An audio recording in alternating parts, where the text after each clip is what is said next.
Assalamualaikum warahmatullahi wabarakatuh. Kami dari kelompok 8 yang terdiri dari 3 anak. Yang pertama Muhammad Tanwirul Fikri, yang kedua Rahajeng Pramesti, dan yang ketiga Safira Rizky Aulia. Di sini kami akan menjelaskan tentang arti penting kewajiban menyampaikan ilmu. Pengertian ilmu. Salah satu ciri yang membedakan Islam dengan lainnya adalah penekanan terhadap ilmu. Ilmu adalah sarana pokok untuk mencapai pekerjaan dan ibadah. Dalam perspektif Islam, ilmu adalah keistimewaan yang menjadikan manusia unggul dari makhluk-makhluk lain, guna menjalankan fungsi kekhalifahan. Kata ilmu dari segi bahasa juga berarti kejelasan. Karena itu, segala yang terbentuk dari akar katanya mempunyai ciri kejelasan. Dengan demikian, kata ilmu adalah pengetahuan yang jelas tentang sesuatu. Kata ilmu, seperti juga eksistensi atau wujud, mempunyai rangkaian makna yang luas, yang berbeda dari sudut pandang, kekuatan atau kelemahan, kesempurnaan atau kecacatan. Ilmu adalah pengetahuan yang sudah diklarifikasi, diorganisasi, disistemasi, dan diinterpretasi, menghasilkan kebenaran objektif, sudah diuji kebenarannya dan dapat diuji ulang secara ilmiah.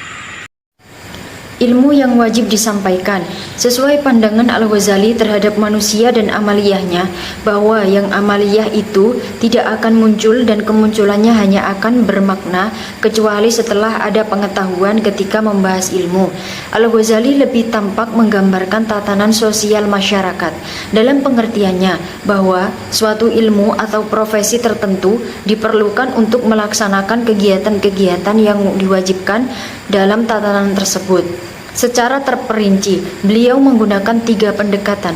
Yang pertama, pendekatan epistemologi, ontologis, dan aksionologis. Secara epistemologis, ilmu terbagi menjadi 2, yaitu syariah dan ghairu syariah. Ilmu syariah ialah ilmu yang diperoleh dari para nabi dan tidak ditunjukkan oleh akal manusia kepadanya. Ilmu itu yaitu ilmu usul, ilmu furu', ilmu muqaddimah, dan ilmu penyempurna. Adapun ilmu ghairu syariah atau ilmu akliyah adalah ilmu yang bersumber dari akal, baik yang diperoleh secara dhaluri atau diperoleh dari insting akal itu sendiri tanpa melalui taklid atau indra, maupun iktisabi, yaitu yang diperoleh melalui kegiatan belajar dan berpikir. Secara ontologis, berhubungan dengan tugas dan tujuan hidup manusia, Al-Ghazali membagi ilmu menjadi 3 ilmu. Yang pertama yaitu ilmu fardu ain, ilmu fardu kifayah, dan ilmu aksionologis. Sekian dari saya, kemudian selanjutnya akan dijelaskan oleh teman saya. Assalamualaikum warahmatullahi wabarakatuh. Perkenalkan, saya Rahajeng Pramesti dengan NIM 20201034. Di sini saya akan menjelaskan tentang manfaat menyampaikan ilmu. Menyampaikan ilmu tentunya tidak selalu dengan ucapan, bisa juga dengan perbuatan, tangan, atau anggota tubuh lainnya, sehingga bisa diamati. Bahkan, bila disampaikan dengan perbuatan melalui contoh, ilmu akan lebih mudah difahami orang lain. Sebab, manusia bukan hanya diberikan kemampuan menyerap ilmu dengan cara mendengar, tetapi juga melihat langsung cara melakukannya. Berikut adalah beberapa keutamaan atau manfaat menyampaikan ilmu. 1. Mendapatkan pahala dari Allah Subhanahu wa Ta'ala sama dengan pahala orang yang diajarkan. 2. Sudah termasuk dalam kategori amar ma'ruf nahi munkar. Amar ma'ruf nahi munkar bisa dikatakan sebagai cara paling tepat untuk menebar kebaikan dengan jalan saling menasehati antara satu dengan yang lainnya. 3. Bisa dikatakan sebagai bentuk tolong-menolong sesama umat. Dengan mengajarkan ilmu, meskipun hanya sedikit, ternyata akan bisa membantu mereka-mereka yang memang belum mengetahuinya. Hal ini sama saja bentuk tolong-menolong yang bisa dilakukan dengan sangat mudah, dan tentu saja merupakan suatu perwujudan takwa kepada Allah Subhanahu wa Ta'ala. 4. Bisa mewujudkan kebahagiaan berkat adanya tata cara yang sudah ditentukan dalam Islam. Tata cara kehidupan yang sudah diatur di dalam Al-Quran, jika diamalkan dan dipahami dengan baik, tentu saja akan menghadirkan kebahagiaan di berbagai lapisan masyarakat. 5. Ilmu yang Anda ajarkan tidak akan berkurang, melainkan akan semakin bertambah.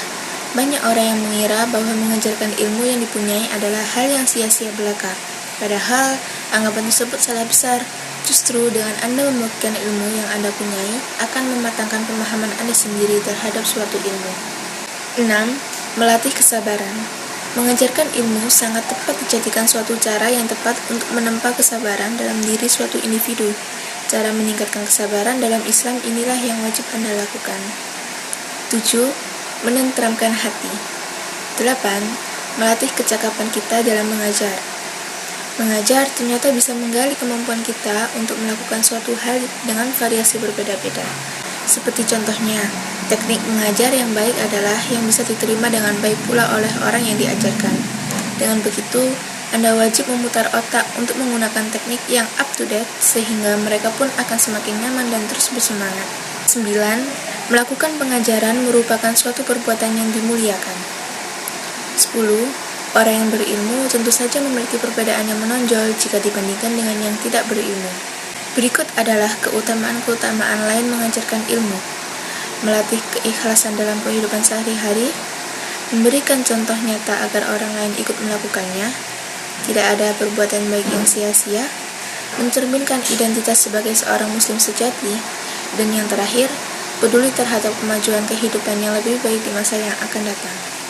Kenalkan, nama saya Muhammad Wirul Fikri akan menjelaskan tentang ancaman bagi orang yang menyembunyikan ilmu atau orang yang tidak mau mengamalkan ilmunya. Mengamalkan ilmu atau mengajarkan ilmu adalah sebuah kewajiban. Jika meninggalkan kewajiban akan mendapatkan konsekuensinya. Jika bisa jadi merupakan sebuah kekufuran, perbuatan maksiat, perbuatan makruh. Contohnya dalam perbuatan maksiat seperti halnya seseorang yang dilarang untuk meminum atau menjual atau menjajakan sebuah minuman keras atau khamr yang memabukkan, tapi dia malah sebaliknya, dia akan meminumnya atau menjualnya atau membelinya. Itu adalah makanya orang yang jatuh dalam keharaman dan telah berbuat maksiat. Yang kedua adalah meninggalkan ilmu yang merupakan perbuatan makruh, seperti halnya mengetahui bahwa cara atau pengerjaan sebuah ibadah salat menurut tuntunan Kanjeng Nabi Muhammad SAW.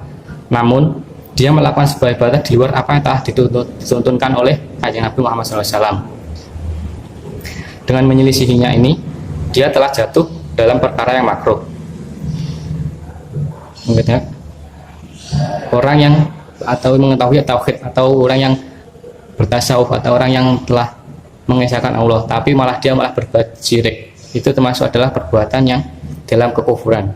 Ada sebuah hadis yang diriwayatkan oleh Abu Hurairah radhiyallahu anhu berkata, Rasulullah SAW bersabda, "Man su'ila an ilmi fakatamahul jima yaumil qiyamati bilijami minan nar." Siapa yang ditanya tentang ilmu lalu yang menyembunyikannya, maka akan diberikan pada hari kiamat penutup mulut dari api neraka. Barang siapa yang ketika ditanya soal ilmu atau soal apa yang tidak diajarkan, namun dia menyembunyikannya atau tidak mau mengajarkan pada yang bertanya, maka akan diberikan penutup pada hari kiamat besok dengan api neraka. Yang perlu kita ingat bahwa orang yang memiliki tentang ilmu syariat atau ilmu agama seperti guru Al-Quran tidak boleh bakhil terhadap ilmu atau harus memberikan ilmunya terhadap anak-anak. Jangan seperti pakar teknologi atau ilmu duniawi yang mengandalkan atau mengajarkan ilmu ketika ia mau dibayar. Yakinlah bahwa pahala Allah itu jauh lebih besar daripada gaji atau honor yang ada di dunia ini. Sekian, apabila ada salah kata, saya mohon maaf yang sebesar-besarnya. Wassalamualaikum warahmatullahi wabarakatuh.